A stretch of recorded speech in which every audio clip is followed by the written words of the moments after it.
seminary, one of our preachers was telling sort of a joke. He was telling some sort of funny story. And he said, where were you when that moment came, when we found out that Milli Vanilli lost their Grammy Award?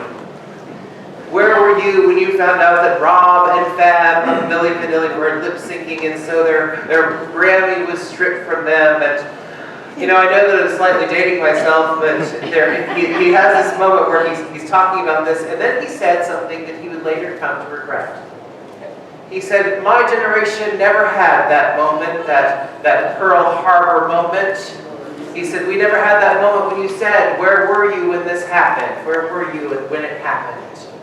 And 1 year later, we watched planes drive themselves into buildings in Manhattan. And we had our where were you moment. The day is rather sketchy for me. And I know that it's kind of strange to think of, but a lot of the children in this room were not alive for it. It sort of sticks to you that there was not this moment for all of us, that it's not this touchstone it used to be, because the next generation wasn't even alive, wasn't even born.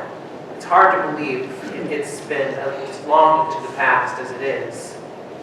I woke up that morning and I had actually a wonderful morning. I didn't have class until that afternoon, so I had slept in, and then I'd woken up and I'd been in my room, my dorm room. I didn't have a television in there, and I had devotions, and I listened to music, and I danced around my room, which is something I still enjoy doing at home. And I danced around my room, and then I got dressed, and I was headed in for chapel. Chapel took place at 11 in the morning, so I was headed over, and I walk out of my dorm room, and everybody's gathered around the television. But the funny thing was, which wasn't unusual, it was a guy's dorm, but the funny thing about it was that no one was saying anything. And I said, what's going on? And they told me the news. As we went to chapel that day, we had a plan that it was going to be the student government chapel, and they were supposed to do a bunch of things, and it was all canceled, every single bit of it. And instead, we prayed and we sang hymns for about an hour and a half. And it was a strange day, because all day long you'd be in classes, and we'd be in class, and then without speaking, the professor would go over and flip on the television in the classroom just to check in, just to see if anything else had happened. And then they turn it back off, and we go back to doing our Hebrew. Bad day for two reasons. And the funny thing is, and the strange thing is, it's these moments come into our lives, and they change us, and they wound, don't they? And the funny thing is, the repercussions and the hatred that we feel, and the prejudices that we have, they tend to be reinforced in moments like this. And what's interesting about that is that it continues on, isn't it? Doesn't it? It's been literally, it's been literally years at this point, and yet the hatred still sits in us, doesn't it? We still have feelings around it. It still bothers us. And I'm not saying that the tragedy shouldn't, but the kind of prejudices that it breeds, these wounds, they take a long time to heal. And doesn't it seem like in so many ways in this world, on that day and on that day since, and as we went through the wars that we've been through, and by the way, the children who are seniors in high school, by the way, this year, they've never been in a country that wasn't at war. And the repercussions of this moment, it resounds, and it changes, and it transforms. And the funny thing is, the hatreds last and will last for probably hundreds of years. Isn't it interesting that our beliefs about the others have been established long before 9/11 ever happened? We had strange and marvelous beliefs about people who were different than we. We assumed immediately, we always assumed that the other side, whomever they may be, are barbarians. The word barbarian comes from the Greek word barbaros, and the reason that word exists is because the Greeks, whenever they heard people speaking, a barbarian was defined as a person who could not speak their language. Xenos, which means foreigner, is a person who could speak their language. But a person who couldn't was called the Barbarous, because all they could hear was bara, bara, bara when you talked. And so that's where the word comes from. Someone who doesn't speak my language. Now in Jeremiah's passage today, we read about Jeremiah's feelings as he watches his people not heal from their prejudices, and he watches them not heal from their idolatry, and as he watches them, he says, no healing, only grief, my heart is broken.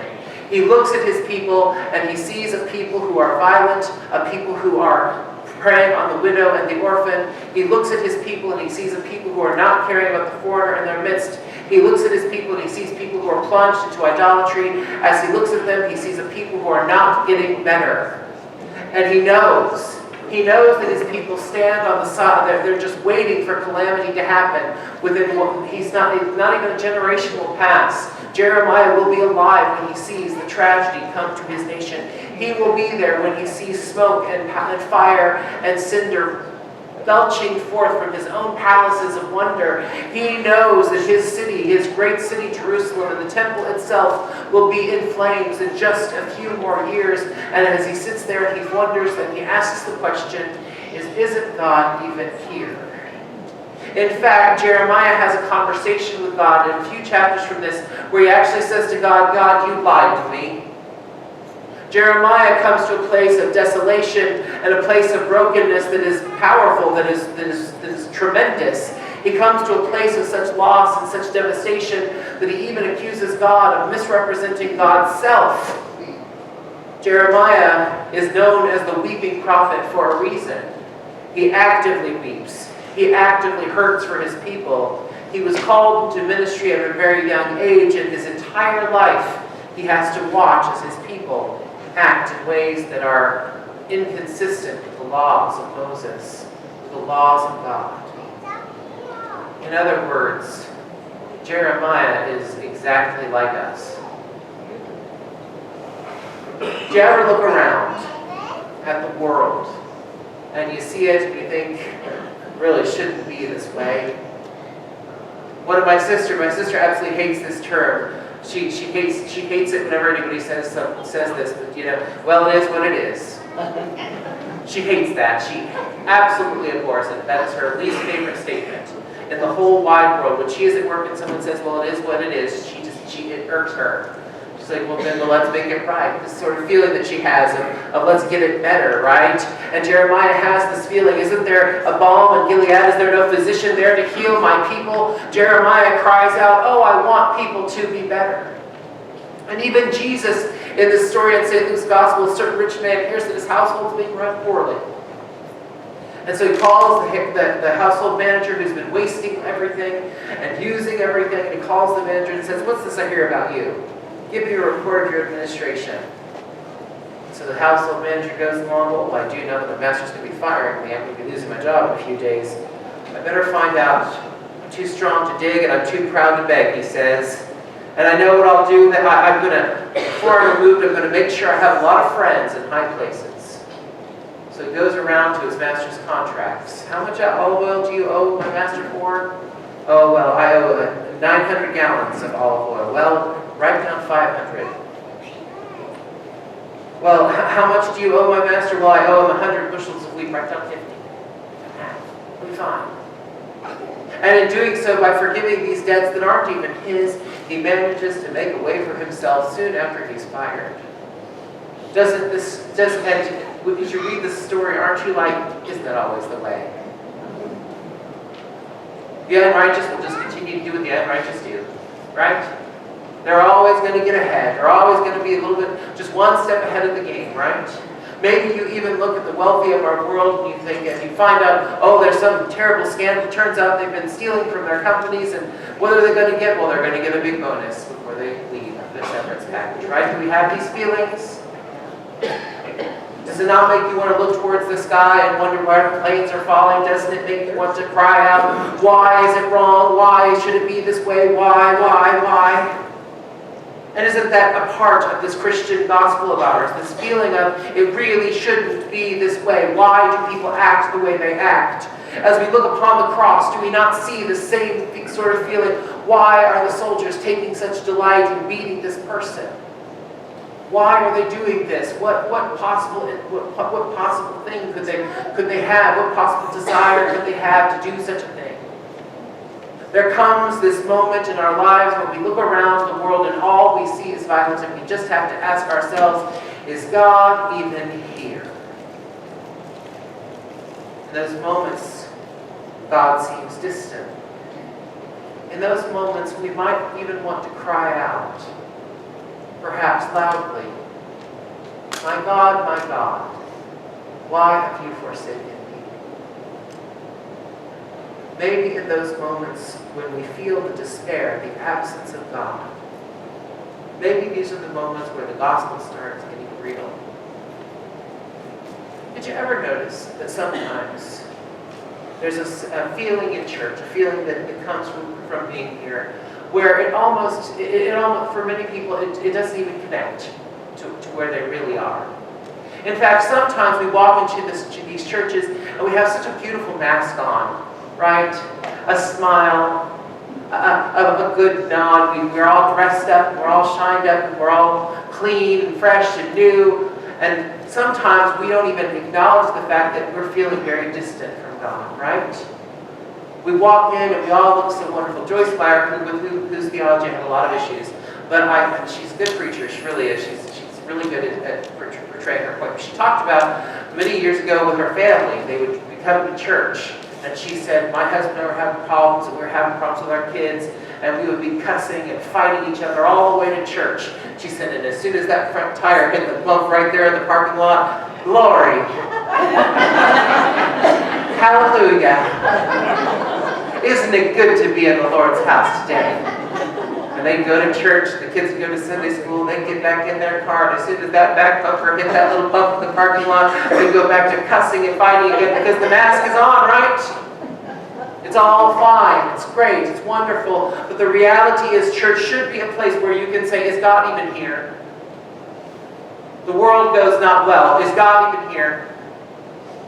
Where is God in the midst of this? Why is it the rich just keep getting richer and the poor keep getting poorer? Why is it that we stand and we have these problems of racism that last hundreds and hundreds of years? Why is it that we have these issues with violence all around us? Why is God even here? And if we're real about that, the way the psalmists are continually real, the way that Jesus himself is real and speaks about it in a very real way, and speaks about it in a very honest way, and even the distance that the psalmists tend to feel. How many times do you have one psalm that starts out like this? Lord, I praise you, how great you are, Lord, oh, wonderful Lord. And the next thing you know, he says, and I'm here in the pit. And the reason that they say those things, the reason Jeremiah sits here and says there's no healing, is because he knows a little secret that a lot of church people tend not to know. They almost feel like it's impious, or it's impolite, or it's rude to tell God how you really feel. Meanwhile, there's an entire book of Scripture of people telling God how they really feel. Do you think that when David first penned the words, my God, why have you forsaken me? He was in a moment where he wanted to sing, shine, Jesus, shine. Do you think he wanted to sing these moments? Did you think in that moment he wanted to sing how the Lord, the light of your love is shining? No. He wanted to tell God that he felt alone and abandoned. And then he trusted God, that God was big enough to handle it. He trusted God, that God was big enough to handle it. On face value, that statement sounds ridiculous. Why wouldn't God be big enough to handle it, right? But somehow there is this pious idea that we have to, and it's a false piety if there ever was one, somehow we have cultivated this idea that to tell God how you really feel, to tell God what you're really going through, to tell God that you're displeased or angry is somehow rude. When the reality is, an all-knowing God already knows how you feel anyway, and when you sit around and you pretend like everything's fine and it's not, you're just basically lying to God. Now you tell me what's more offensive to God. It's like that moment when you come home to your spouse and they're not talking to you, and you know they're angry, and then you ask them if they're angry, or if they're upset about something, and then they say no. Yet you still know that there's something wrong. And why is it that you can do that? It's because you have a relationship with them. It's because you know them. And God knows you. And really, the people around you in the pew each Sunday, they know you too. And the reality is we should be there for one another in those moments when God seems far away. Have you ever been there for someone in the moment when the chips were really down, when you have to be the presence of God for them because they can't see God? In the history of the church, there are two famous people who are kind of connected to one another. And I'm hoping I have their names right. I know part of it's heard really well, and part of it not. And there's